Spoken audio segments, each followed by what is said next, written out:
జై తెలంగాణ, జై తెలంగాణ. రైతు వ్యతిరేక ప్రభుత్వం, రైతు వ్యతిరేక ప్రభుత్వం, రైతు రుణమాఫీ అని మోసం చేసిన రేవంత్ రెడ్డి ప్రభుత్వం, రుణమాఫీ అని మోసం చేసిన రేవంత్ రెడ్డి ప్రభుత్వం, సీఎం రేవంత్ రెడ్డి. జై తెలంగాణ. గౌరవనీయులు పెద్దలు, మీ అందరికీ, మీరు వాడుడేమో కానీ మేము కూడా పడతాం, ఆగురు. మీ అందరికీ ఆప్తులు, చేవెళ్ళ చెల్లెమ్మగా, చేవెళ్ళ ఆడబిడ్డగా, ఒక్క తెలంగాణలోనే కాదు, ఆంధ్రప్రదేశ్లోనే కాదు, భారతదేశం అంతటా కూడా సుపరిచితురాలైన మనందరి ఆడబిడ్డ, మన అక్క శ్రీమతి సబితా ఇంద్రారెడ్డి గారికి, గౌరవనీయులు పెద్దలు, మాజీ హోంశాఖ మంత్రివర్యులు, మాజీ ఉప ముఖ్యమంత్రి గారు, పెద్దలు అన్న శాసన మండలి సభ్యులు మొహమ్మద్ మహమూద్ అలీ గారు, గౌరవ శాసన మండలి సభ్యులు, బీఆర్ఎస్ సీనియర్ నాయకుడు సోదరుడు షంబీపూర్ రాజు గారు, గౌరవనీయులు యువ నాయకుడు తమ్ముడు పట్లోల్లా కార్తిక్ రెడ్డి గారు, గౌరవనీయులు మరొక తమ్ముడు యువకుడు పట్నం అవినాష్ రెడ్డి గారు, పెద్దలు నాగేందర్ గౌడ్ గారు, సోదరి స్వప్న గారు, పెద్దలు అన్న కొంపల్లి అనంతరెడ్డి గారు, గౌరవనీయులు సోదరులు బాలరాజన్న గారు, ఇంకా కృష్ణారెడ్డి గారు, మన డీసీఎంఎస్ చైర్మన్ గారు, ఇంకా వేదిక పైన ఆసీనులైన మా సీనియర్ నాయకులు, మా అబ్దుల్ ముఖీద్ చందా గారు, ఇంకా రాజేంద్ర నగర్ నుంచి విచ్చేసిన మా తమ్ముళ్ళు, చేవెళ్ల నియోజకవర్గంలోని అన్ని మండలాల బీఆర్ఎస్ పార్టీ అధ్యక్షులు, గౌరవనీయులైన ప్రజాప్రతినిధులు, ఈరోజు ఈ రైతు ధర్నా కార్యక్రమంలో పాలు పంచుకుంటున్న రైతన్నలకు, మా ఆడబిడ్డలకు, అన్నాదమ్ముళ్లకు, పత్రికా మిత్రులకు అందరికీ పేరు పేరున హృదయపూర్వకంగా నమస్కారం. ఒక 3 రోజుల కిందట శంషాబాద్ మండలం నర్కోడ, శంషాబాద్ మండలమా షాబాద్ మండలమా, నర్కో, ఒక పెళ్లి ఉంటే నేను ఆ పెళ్లికి పోయింటి. మన లీడరు మాజీ ఎంపీ మన్న శ్రీనివాసరెడ్డి గారి సోదరుడి కొడుకు పెళ్లింటే పోయింటి. నేను పోయేటప్పుడు ఆయనతో ఆడ జర ఫోన్ బంద్ చేయ రాజరాబాయ్ వెళ్ళింది. పోయేటప్పుడు ఆయన కారు ఆ ట్రాఫిక్ జామ్, రోడ్డు చిన్నగా ఉన్నదే, ఆ రోడ్డు 100 బండ్లు అయిపోయినాయి, ట్రాఫిక్ జామ్లో ఇరుక్కపోయినాం. ఇరుక్కుంటే అక్కడ ఒక షాబాద్కి సంబంధించిన తమ్ముడు, ఆయన పక్కకే ఉన్నాడు, బండి మీద ఉరికొచ్చిండు. అన్నా బాగున్నారా అని పరిచయం చేసుకుని పలకరించిండు. బాగున్న తమ్మి, మీరెట్లున్నారు అన్న. ఒక్కటే మాట అన్నాడు, అన్నా కేసీఆర్ పోయినాక మా షాబాద్కు కలవైంది, మా చేవెళ్ళకు కలవైంది. కేసీఆర్ ఉన్నప్పుడు మా షాబాదు, మా చందనవెల్లి, మా సీతారాంపూర్ అంటే ప్రపంచవ్యాప్తం చేసిండు, ప్రపంచం మొత్తం తెలిసేటట్టు చేసిండు. మేడ్ ఇన్ చేవెళ్ళలో తయారైన బ్రహ్మాండమైన రైలు డబ్బాలు ఇవాళ వందే భారత్ కోతున్నాయి. చేవెళ్లలో తయారైన, షాబాద్ లో చందనవెల్లిలో తయారైన కార్పెట్లు ఇవాళ సిలికాన్ వ్యాలీ పోతున్నాయి. ఒక గది కేసీఆర్ చేసిండు. మరి ఈయన వచ్చినాక రైతు డామ్ అన్నాడు, రియల్ ఎస్టేట్ వాడు ఆగమైతున్నాడు, మొత్తం ఆగమాగం అయిపోయిందన్న బతుకంతా కలదప్పింది అని ఆ తమ్ముడు ఒకటే ఒక మాటలు చెప్పిండు. ఆ తమ్ముడు పేరు రవీందర్ రెడ్డి. ఈ మాట ఎందుకు చెప్తున్నా అంటే, ఇలా రవీందర్ రెడ్డి చెప్పింది ఆయన ఒక్కడి మనోభావం కాదు, ఆయన ఒక్కడి అభిప్రాయం కాదు. దాదాపుగా రాష్ట్రంలో ఉండే ప్రతి రైతు, రాష్ట్రంలో ఉండే ప్రతి తమ్ముడు, ప్రతి అన్న ఇవాళ ఒక్కటే మాట చెప్తా ఉన్నాడు, ఎంత పని చేసుకుంటే వీళ్ళ మాటలు నమ్మి మొత్తానికి అన్న వస్త్రం అని చెప్పి నమ్మిపోతే ఉన్న వస్త్రం పోయే కాడికి వచ్చింది అనే మాట ఇవాళ రాష్ట్రంలోని ప్రతి రైతు బిడ్డ చెప్తా ఉన్నాడు. ఇది నా ఒక్కడి మాటనో ఆ తమ్ముడు మాటనో కాదు. ఒక్కసారి దయచేసి మీరు ఆలోచించమని కోరుతున్నా. ఎన్ని మాటలు, ఎన్ని కథలు చెప్పిండు రేవంత్ రెడ్డి, యాద్ తెచ్చుకోండి. డిసెంబర్ 9 నాడు నేను వస్తూనే ఉన్నా, వచ్చి రాగానే మొట్టమొదటి సంతకం సోనియా గాంధీ జన్మదినం నాడు ఒక్కటే సంతకం పెట్టి 2 లక్షల రుణం ఎత్తేస్తా. ఇప్పటిదాకా లోన్ తెచ్చుకున్న లెవెల్ ఉంటే అర్జెంట్ గా బ్యాంకు ఉరికి 2 లక్షలు తెచ్చుకొని తమ్మి నేను కడతా, సోనియమ్మ మీద ఒట్టు అని చెప్పి ఆ రోజు సోనియా గాంధీ బర్త్డే అని చెప్పి సెంటిమెంట్ కొట్టిండు. 2 లక్షల రుణం అన్నాడు, సోనియమ్మ మీద ఒట్టన్నాడు. తర్వాత డిసెంబర్ 9 నాడు సావు కబురు సల్లగా చెప్పిండు. ఇది అయ్యేటట్టు లేదు, నేను సెక్రటేరియట్కి వచ్చినా ఇడా లంకె బిందెలు ఉంటాయనుకున్నా, లంకె బిందెలు లేవు, ఖాళీ కుండలే ఉన్నాయి అని మాట్లాడిండు. నాకు తెలియక అడుగుతా, మీరు చేవేళ్ళలో బాగా హుషారు ముందే, మీరు చెప్పాలి నాకు, లంకె బిందెల కోసం ఎవడు తిరుగుతాడే? ఎవరు అర్ధరాత్రి గడ్డపారలు పట్టుకొని తటపారలు కప్పుకొని నెత్తి మీద తువాలు చుట్టుకొని ఎవడు తెలియని దొంగరాత్రి ఎవడు తిరుగుతాడు లంక బిందెల కోసం? మరి ఎవడన్నా ముఖ్యమంత్రి అంటాడా సెక్రటేరియట్ పోయి ఈడ లంక బిందెలు ఉంటాయనుకొని వచ్చినా లేని లేవు, అన్ని ఖాళీ కుండలే ఉన్నాయి, యాడికెళ్ళి చేయాలి? సరే, కొత్తగా వచ్చిండు కదా, ఏదో మాట్లాడుతుండు కదా, నిజంగానే కొంత టైం ఇస్తే చేస్తాడేమో అని మనోళ్ళు కూడా ఏమన్నారంటే, కేసీఆర్ సారు ఇంకా మా సబితక్క కొత్తగా వచ్చిండు కదా, తొందరపడద్దు, మనం కూడా ఏదో అనుకొని వచ్చిండు, ఆయన తాడ ఏం లేదంటుండు కదా, కొద్దిగా టైం ఇద్దాం, ఒక 6 నెలలు చూద్దాం అనే మాట మాట్లాడిండు. మరి ఇదే రేవంత్ రెడ్డి డిసెంబర్లో ముఖ్యమంత్రి అయిండు. డిసెంబర్ 3వ వారంలోనో 2వ వారంలోనో బ్యాంకులతో ఒక మీటింగ్ పెట్టిండు. అసలు రాష్ట్రంలో రైతుల రుణాలు మాఫీ చేయాలనుకుంటే ఎన్ని పైసలు అవుతాయి అని బ్యాంకులను అడిగిండు. అడిగితే బ్యాంకులు ఏం చెప్పారు ఎరికేనా? నువ్వు 2 లక్షల రుణమాఫీ అన్నావు కదా, 2 లక్షల రుణాలు మాఫీ చేయాలంటే 49,000 కోట్లు అవుతాయి రేవంత్ రెడ్డి గారు, మరి 49,000 కోట్లు ఇంతజాం చేసుకో అని చెప్పిర్రు. ఆయన గొంతుల పచ్చి వెలక్కాయ పడ్డట్టు అయింది. తెలివక ఏదేదో నరికితిమి, ఆయన తిరకపోతే ఎట్లా బయటపడాలి, వీళ్ళకెళ్ళి ఎట్లా బయటపడి మొత్తానికి తప్పించుకోవాలని చెప్పి ఇక ఆ రోజు నుంచే సాగు తెలివితేటలు చూపెట్టి మొదలుపెట్టిండు. బ్యాంకు వాళ్ళు 49,000 కోట్లు అన్నారు డిసెంబర్లో. ఏం చేసిండు రేవంత్ రెడ్డి? జనవరిలో ఒక ప్రెస్ కాన్ఫరెన్స్ పెట్టిండు, ప్రెస్ మీటింగ్, పత్రికలను పిలుచుకున్నాడు. ఇక వాళ్ళ ముంగట మైక్ పట్టుకొని మళ్ళా లొల్లి పెట్టుకుంటూ మాట్లాడుతుండు. ఏం మాట్లాడిండు ఆ రోజు? ఏం మాట్లాడిండంటే, ఇగో నేను 1 సంవత్సరం గట్టిగా కడుపు కట్టుకుంటే అవినీతి చేయకపోతే 40,000 కోట్లు ఉత్తగానే కట్టి పారేస్తా, అల్కా గడతా అన్నాడు. అంటే 49,000 కోట్లకెళ్ళి 9,000 కోట్లు కటింగ్ పెట్టేసిండు. మొదలు 49 ఉండే, దాన్ని 9,000 కటింగ్ పెట్టి 40,000కి ఆయనతో కోసిపారేసిండు. ఇది జనవరి ముచ్చట. ఇక జనవరి కాగానే ఆయనతో పార్లమెంట్ ఎలక్షన్ వచ్చింది.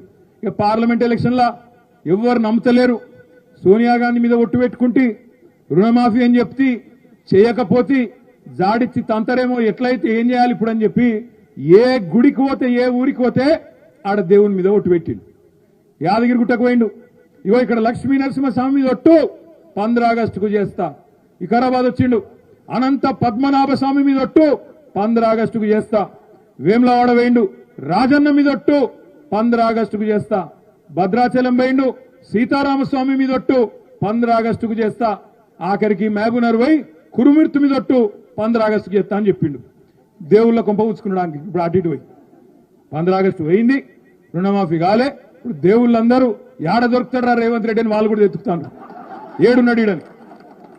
గింత ద్రోహం అంటే మనుషులను మోసం చేసుడు కాదు, దేవుళ్ళని కూడా మోసం చేసిండు, దైవ ద్రోహం చేసిండు దుర్మార్గుడు. ఇంత కథ ఎట్లుంటదంటే, మొదలు 49,000 కోట్లు డిసెంబర్లో, జనవరికి వచ్చే వరకు 9,000 ఎగిరిపోయింది, 40,000 కోట్లు కడుపు కట్టుకుంటా అన్నాడు. ఇక కడుపు కట్టుకున్నాడా లేదా దాని కథ మళ్ళీ చెప్తా. ఆయనతో ఈ లోపల పార్లమెంట్ ఎలక్షన్ వచ్చింది, దేవుళ్ళ మీద ఒట్లు పెట్టిండు, కేసీఆర్ని తిట్టిండు, 4 ఓట్లు వేయించుకున్నాడు, అవతల పడ్డాడు. జూలై నెల వచ్చింది. జూలైలో ఏం చేసిండు? క్యాబినెట్ మీటింగ్ పెట్టిండు, మంత్రుల మీటింగ్ పెట్టిండు. మంత్రుల మీటింగ్లో చెప్పుకున్నాడట బాధ రేవంత్ రెడ్డి. ఏం చేయాలి, మనం అనుకోపోతే గెలుస్తామని ప్రజలు కూడా గట్లే అనుకున్నారు. ఎమ్మెల్యే వీకిండు కానీ కేసీఆర్ అయితే ముఖ్యమంత్రి ఉంటాడు కదా అనుకున్నారు. కానీ మనమేమో నోటికొచ్చినట్టు మాటలు ఇస్తేవి, మరి అక్కడనేమో మనకు శాతనైతే లేదు, ఎట్లా చేయాలి అని అడిగిండట. అందులో ఒక మంత్రి గారు చెప్పిండట, ఒక పని చేయి సారు, ఇక కటింగ్ పెడదాం, ఎట్లాగూ తప్పది, లేకపోతే ఏదో ఒకటి చెప్పి కటింగ్ పెట్టాలి. నీ ఆధార్ కార్డు నెంబర్ చక్కగా లేదని కటింగ్ పెట్టాలి, నువ్వు ఇన్కమ్ ట్యాక్స్ కట్టినావని కటింగ్ పెట్టాలి, లేకపోతే రేషన్ కార్డు మీద 1 కేజీ చేస్తా అని కటింగ్ పెట్టాలి, ఇన్కమ్ ట్యాక్స్ అనాలి, లేకపోతే ఇంకోటి పెట్టాలి, ఎట్లన్నా చేసి తప్పియాలని చెప్పి మరి మంత్రులు సలహా ఇచ్చిందట. అందుకే కేబినెట్లో ఏం చేసిండ్రు, 40,000 కోట్లు కాదు 31,000 కోట్లు ఇస్తామని చెప్పి మంత్రిమండలి తీర్మానం చేసిండ్రు. సరే అనుకుందాం, 31,000 కోట్లు ఇస్తాడేమో నిజమే అని చెప్పి మేము కూడా అనుకున్నాం. 31,000 కోట్లని జూలైలో 2వ వారంలో చెప్పిండు. జర లొలివేటకు రాయ మీ లొల్లి వెనకకెళ్ళి చెవుల జోరిగెలక మీ లొల్లి నాకు 31,000 కోట్లని మంత్రిమండలి అయిపోయినాక బయటకు వచ్చి శిల్క పలుకులు వలికిండు రేవంత్ రెడ్డి. మేము నిజమే అనుకున్నాం. నేను సబితక్క అసెంబ్లీ మీటింగ్ పెడితే జూలై ఆఖరి వారంలో బడ్జెట్ పెట్టిండ్రు. బడ్జెట్ పెడితే మేము అందరం మర్యాదగా పోయినాం.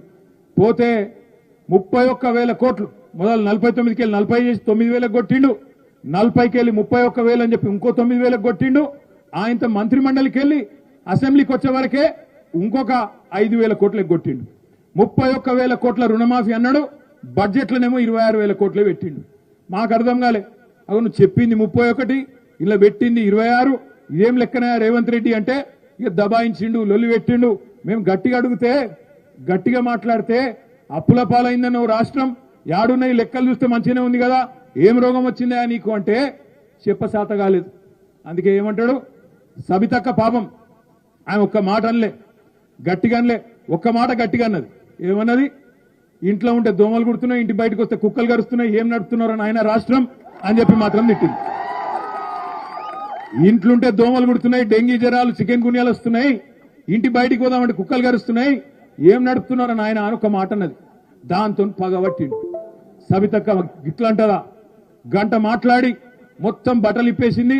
హైదరాబాద్ లో నెల రోజుల్లో 30 మర్డర్లు అయినాయి అన్నది.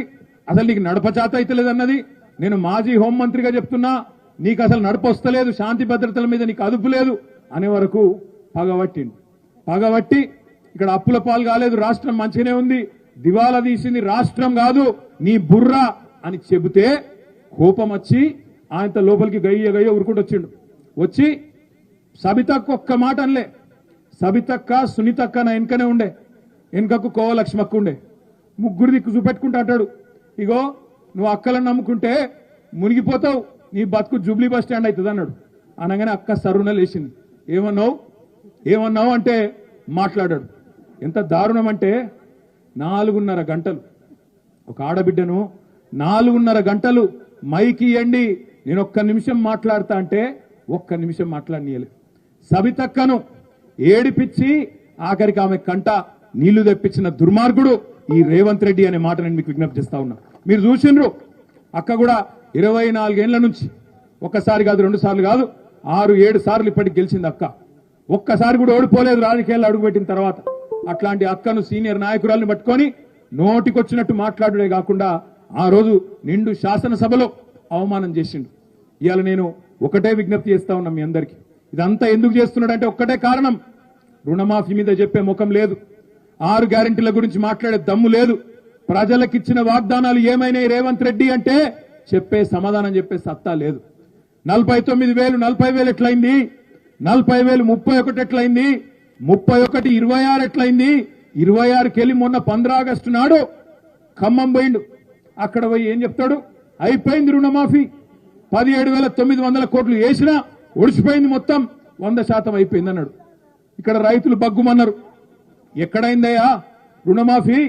తప్పు చెప్తున్నావు నువ్వు, తప్పుడు కూతలు కూస్తున్నావు, రేవంత్ రెడ్డి అబద్ధం చెప్పకు అని ఊరూరా రైతులు సావు డప్పు కొట్టుడు మొదలు పెట్టిండ్రు. బ్యాంకుల కాడ లొల్లి, ప్రభుత్వ కార్యాలయాల కాడ లొల్లి, గ్రామ పంచాయతీల కాడ లొల్లి, రైతు వేదికల కాడ లొల్లి, ఎక్కడికక్కడ రైతులు గదిల వరకు భయం పట్టుకున్నది రేవంత్ రెడ్డికి. నేను సవాల్ చేసిన, రేవంత్ రెడ్డి నువ్వు చెప్పిన మాట వాస్తవం అయితే, నీ మాటల్లో నిజం ఉంటే, నీ ఊరు సొంత ఊరు కొండారెడ్డిపల్లె, వంగూరు మండలం అచ్చంపేట నియోజకవర్గం కొండారెడ్డిపల్లె, దమ్ముంటే నువ్వు నేను పోదాం కొండారెడ్డిపల్లె, సెక్యూరిటీ వద్దు, అధికారులు వద్దు, ఎవడొద్దు, ఒకటే కారులో పోదాం, మనం పోయి ప్రజల కాడ కూర్చుందాం, రైతుల కాడ కూర్చుందాం, నీ ఊళ్ళే నీ సొంత ఊళ్ళే రైతులు కింద 100% రుణమాఫీ అయిందని చెప్తే నా రాజీనామా అక్కడనే వాడేసి అక్కడికే పీక్తా అని చెప్పిన. సమాధానం రాదు. నేను ఇంకొక మాట కూడా అన్నా, సరే కొండారెడ్డిపల్లె పోయేందుకు నీకు ముఖం లేకపోతే కొడంగల్ పోదాంపా, కొడంగల్ పోదాం, కోసిగి పోదామా, దౌలతాబాద్ పోదామా, బొమ్మరాజ్పేట పోదామా, ఇంకేడికి పోదామా చెప్పు, గుండమల్లి పోదామా, ఏడికోదామా చెప్పు, ఆ మండలం పోయి కూసుందాం. ఎంత అయింది రుణమాఫీ? ఎక్కడన్నా ఒక్క ఊళ్ళే ఒక్క మండలంలో 100% అయిందని నువ్వు చెప్తున్న మాట నిజమైతే నేను రాజకీయ సన్యాసం తీసుకుంటా అని చెప్పి కూడా రేవంత్ రెడ్డి గారిని అడిగిన. సమాధానం లేదు, స్పందన రాదు. ఎందుకంటే పచ్చి దగాబాజు ముచ్చట అని ఆయనకు కూడా తెలుసు.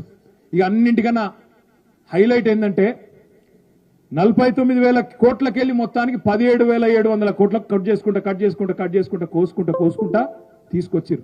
మేమందరం ఏమనుకున్నాం, 17,000 కోట్లు నిజంగానే పడ్డాయేమో అకౌంట్లో అని మేము అనుకున్నాం. నిన్న ఉప ముఖ్యమంత్రి బట్టి విక్రమార్క గారు సావు కబురు సల్లగా చెప్పిండు. ఆ బ్యాంక్ వాళ్ళ మీటింగ్ పెట్టిండు. మళ్ళా అందులో ఉపన్యాసంలో చెప్తుండు ఇంగ్లీష్లో. ఎవరు? బట్టి విక్రమార్క గారు. రైతులకు ఇంగ్లీష్ రాదు కదా, చెప్పేటోడు లేడు కదా అనుకున్నాడు. వచ్చిన వాళ్ళకి చదువుకున్న వాళ్ళు ఉన్నాం కదా కొంతమంది. ఏం చెప్తాను ఎరికేనా? ఇగో మేము మీకు ఇప్పటివరకు 7,500 కోట్లే పడ్డాయి రైతుల ఖాతాలల్లా, మిగతాయి కూడా ఇవ్వాలే, జర మనం సర్దుబాటు చేసుకుందాం అని మాట్లాడుతున్నాడు ఉప ముఖ్యమంత్రి బట్టి విక్రమార్క. ఒక్కసారి నేను మిమ్మల్ని ఆలోచించమని అడుగుతున్నా. ఎక్కడ 49,000 కోట్లు, ఎక్కడ 7,500 కోట్లు? అంటే ఎంత? 7వ వంతు కూడా కాలే. కానీ సిగ్గులేని ముఖ్యమంత్రి, సిగ్గులేని ప్రభుత్వం ఇవాళ రైతులను మోసం చేసే క్రమంలో, ఇక్కడికే దీన్ని ఖతం చేసే క్రమంలో ఆలోచన చేస్తా ఉన్నారు. మీరు చూడండి, నేను ఇవాళ మీకు చేవెళ్ల వేదికగా చెప్తా ఉన్నా. ఇప్పుడు మళ్ళా డ్రామాలు ఆడుతున్నారు. చేస్తాం మమ్మల్ని నమ్ముండ్రి, చేస్తాం మేము కట్టుబడి ఉన్నాం అని చెప్పి తప్పుడు కూతలు గుస్తా ఉన్నారు. నేను చేవెళ్ల రైతన్నలకు, రంగారెడ్డి జిల్లా రైతన్నలకు, వికారాబాద్ జిల్లా రైతన్నలకు, మేడ్చల్ జిల్లా రైతన్నలకు, రాష్ట్ర వ్యాప్తంగా ఉండే రైతన్నలకు ఒకటే విజ్ఞప్తి చేస్తా ఉన్నా. పెద్దలు ప్రొఫెసర్ జయశంకర్ గారు ఎప్పుడు చెప్పేది, యాచించి తెచ్చుకున్నాడు కాదు, శాసించి తెచ్చుకోవాలి. మోసం చేసినోన్ని గల్లా వట్టి నిలదీయాలి. ఇందాక స్వామి గౌడ్ గారు ఒక మంచి మాట చెప్పిండు. ఏమన్నాడు? 2 లక్షల మీద రుణం ఉంటే మీదికెళ్ళి ఉన్నదంతా కట్టుండ్రి, అప్పుడు 2 లక్షలు వేస్తాను ప్రభుత్వం అంటుంది. మనం అడగాలి, ముందు నువ్వు కట్టేది నువ్వు కట్టు 2 లక్షలు, అటెనక నేను కట్టేది నేను కట్టుకుంటా, అది మా బాధ ఏదో నేను పడతా అనే మాట రాష్ట్రంలోని రైతులు చెప్పాల. మన నర్సాపూర్లో మా సునీతా లక్ష్మారెడ్డి గారి నియోజకవర్గంలో అక్క ఒక రైతుని తీసుకొచ్చింది అసెంబ్లీకి. ఆ రైతు మొత్తం ఇచ్చిండు మాకు. ఆ రైతు చెప్తున్నాడు, అన్న డిసెంబర్ 9 నాడు నాకు 80,000 రుణం ఉండే. నేనేమనుకున్నా, కాంగ్రెస్ వాళ్ళు రాగానే రుణమాఫీ చేస్తారని చెప్పి వాళ్ళకే ఓటేసిన. మరి ఓటేసిన తర్వాత ఇప్పుడు జూలై మాసంలో ఉన్నాం. మరి ఇప్పటిదాకా మొత్తం మిత్తి పెరిగింది, ఇంకో 9,000 కట్టమంటుండ్రు. నా తప్పు కాదు కదా, నేనెందుకు కట్టాలి మిత్తి? 9 నెలల మిత్తి నేనెందుకు కడతా? ప్రభుత్వం కట్టాలి కదా, మీరు మా తరపున అడగాలి కదా అనే మాట రైతన్న అడుగుతా ఉన్నాడు. నేను రాష్ట్రంలోని రైతన్నలందరికీ విజ్ఞప్తి చేస్తా ఉన్నా, డిసెంబర్ 9 అని చెప్పమన్నది మనం కాదు, అడిగింది మీరు కాదు, చెప్పింది రేవంత్ రెడ్డి, చెప్పింది రాహుల్ గాంధీ, చెప్పి మాట తప్పింది వాళ్ళు. 9 నెలలు మోసం చేస్తున్నది వాళ్ళు. మనం ప్రభుత్వాన్ని డిమాండ్ చేయవలసిన అవసరం ఉన్నది. 2 లక్షల వరకు ఎలాంటి కొర్రీలు లేకుండా, ఎలాంటి ఆంక్షలు లేకుండా, ఎలాంటి షరతులు లేకుండా, ఎలాంటి కట్టింగులు లేకుండా, ఎటువంటి డ్రామాలు లేకుండా మీరు 2 లక్షల వరకు రుణమాఫీ చెయ్యవలసిందే, మిత్తి కూడా మీరే కట్టవలసిందే అనే మాట రాష్ట్ర రైతులందరికీ కూడా నేను విజ్ఞప్తి చేస్తా ఉన్నా. ఈ విషయంలో వదిలిపెట్టొద్దు, తప్పకుండా వాళ్ళ వెంట పడాలి. నేను ఇంకొక మాట మిమ్మల్ని ఆలోచించమని అడుగుతున్నా. ఇది ఎందుకు ముఖ్యం రుణమాఫీ అంటే, ఇవాళ తప్పించుకుంటే రేవంత్ రెడ్డి రేపు మీకు రైతు భరోసా అన్నాడు. కేసీఆర్ రైతు బంధు 5,000 ఇస్తే నేను 7,500 ఇస్తా అన్నాడు. కేసీఆర్ కంటే నేను 1.5 రెట్లు ఎక్కువ ఇస్తా అని నరికిండు. ఇవాళ తప్పించుకున్నాడు అనుకో, ఇవాళ కట్టింగులు పెట్టిండనుకో రుణమాఫీలా, రేపు మీ రైతు బంధులో కూడా ఇదే కట్టింగులు పెడతాడు, ఇదే రకంగా కోసేస్తాడు రైతు బంధు, మీకు రాకుండా చేస్తాడు. యాది పెట్టుకోమని చెప్పి నేను మీ అందరిని కోరుతా ఉన్నా.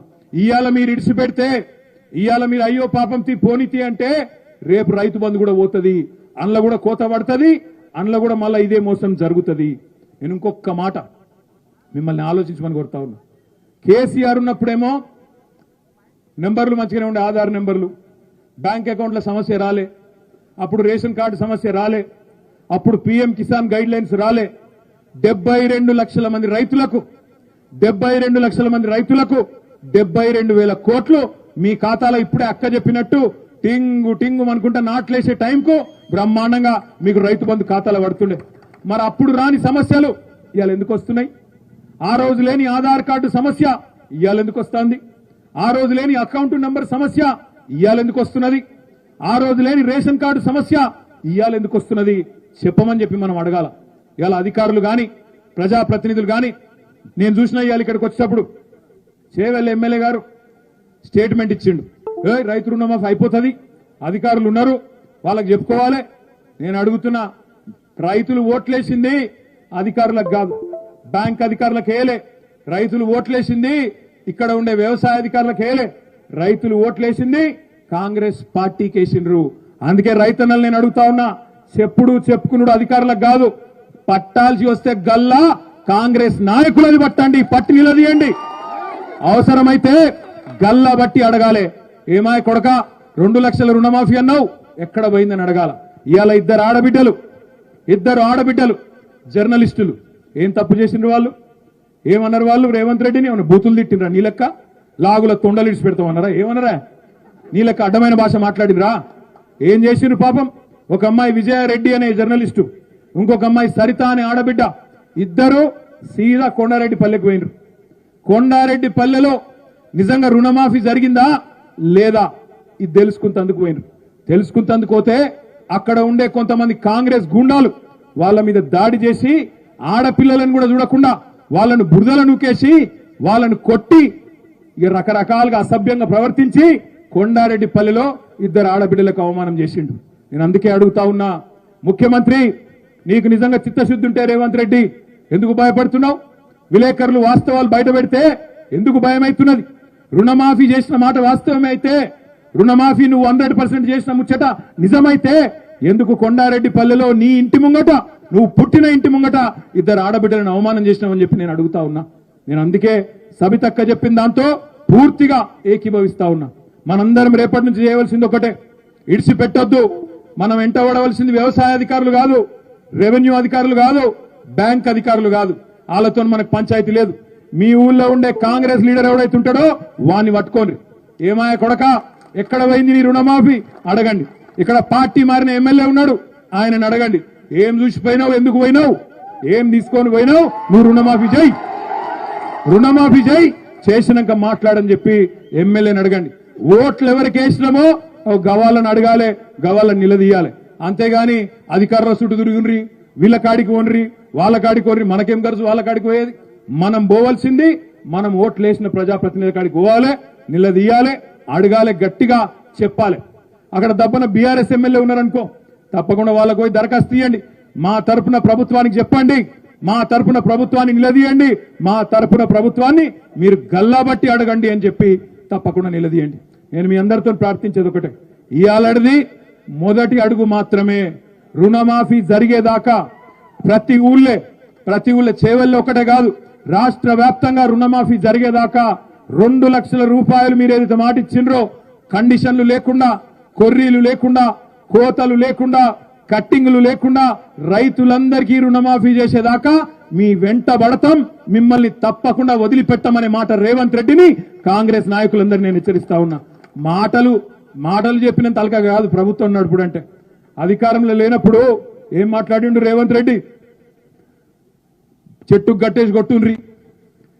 గట్టేసి కొట్టుండ్రి, ఎక్కువ మాట్లాడితే లాగుల తుండలిడిచి పెడతా, గుడ్లు వీకి గోటీలాడతా.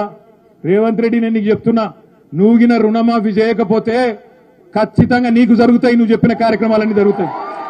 నిన్ను దమ్ముంటే రా, నేను మళ్ళీ చెప్తున్నా, దమ్ముంటే రా. నువ్వు ముఖ్యమంత్రి 8 నెలలే అయింది, ఏ ఊరికి పోదామప్పా, సెక్యూరిటీ లేకుండా రా. దమ్ముంటే నువ్వు రా, నేను కూడా వస్తా. అధికారులొద్దు, ఎవ్వలొద్దు, పోదాం.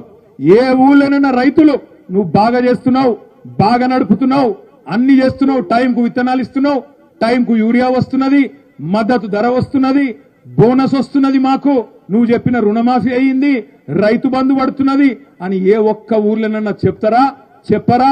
ఊర్లలోనే తెలుసుకుందాం. నేను మీ అందరినీ ప్రార్థించేది ఒకటే, ఇక్కడికి వచ్చేటప్పుడు మా తమ్ముడు కార్తీక్ చెప్తా ఉన్నాడు, అన్నా పాత రంగారెడ్డి జిల్లా మొత్తం రైతన్నలు చాలా మంది, కొంతమంది వ్యవసాయం చేసుకుంటూ ఉన్నారు ఊళ్ళల్లా, కొంతమంది పాపం ఇది వరకు రియల్ ఎస్టేట్ కూడా చేసుకుంటూ ఉండే, వాళ్ళ పరిస్థితి కూడా ఆగమైపోయిందన్న, వాళ్ళ గురించి కూడా మాట్లాడని చెప్పిండు. నేను మా రంగారెడ్డి జిల్లాలో ఉండే రైతన్నలందరినీ ఒక్కసారి ఆలోచించమని కోరుతా ఉన్నా. కేసీఆర్ ఉన్నప్పుడు ఎట్లుండే, ఇవాళ ఎట్లయింది, ఒక్కసారి ఆలోచన చేయండి. ఏ రకంగా ఇవాళ రేవంత్ రెడ్డి ప్రభుత్వం వచ్చినాక ఈ కరెంటు కోతలు, మంచినీళ్లు లేక, అదేవిధంగా సాగునీరు లేక ఇవాళ పరిశ్రమలు ఉన్నాయి పోతుంటే, ఏ రకంగా రేపటి రోజున పెట్టుబడులు ఇక్కడి నుంచి తరలిపోతుంటే మన భూములకు ధరలు వస్తాయి, ఆలోచన చేయండి. ఉన్న ప్రాజెక్టులు రద్దు చేస్తాండు, ఫార్మాసిటీ రద్దు, ఎయిర్పోర్ట్ కు పోయే మెట్రో రద్దు. ఇక మనటప్పుడు రంగారెడ్డి జిల్లా డెవలప్మెంట్ ఎట్లయితుంది మనం ఆలోచన చేయాలి. అందుకే కేసీఆర్ గారి ప్రభుత్వం పోయిన తర్వాత మేము ఇవాళ రైతులుగా బాధపడుతున్నామనే రైతన్నలందరికీ రాష్ట్రంలో ఉన్న వాళ్లకు నేను చేసే విజ్ఞప్తి ఒకటే, మీ తరఫున కొట్లాడడానికి బీఆర్ఎస్ ఉన్నది. బీఆర్ఎస్ అంటే భారత రాష్ట్ర సమితి మాత్రమే కాదు, బీఆర్ఎస్ అంటే భారత రైతు సమితి కూడా. తప్పకుండా రైతుల పక్షాన కొట్లాడతాం, వదిలిపెట్టాం. అక్క ఇప్పుడే ఒక మంచి మాట చెప్పింది నాకు. అక్క ఏమన్నదంటే, ఈ పోరాటం ఇక్కడితో ఆపద్దండి, రుణమాఫీని ముంగడు తీసుకుపోవాలి, రుణమాఫీ అయ్యేదాకా మనం వెంటబడాలి, ఊరూరికి పోవాలి, ప్రతి నియోజకవర్గానికి పోవాలని చెప్పింది. ఒక్క రుణమాఫీ కాదు, నెక్స్ట్ 6 గ్యారంటీలు ఎంబడ పడతాం, అటెన్క నీ డిక్లరేషన్లు ఎంబడ కూడా పడతాం.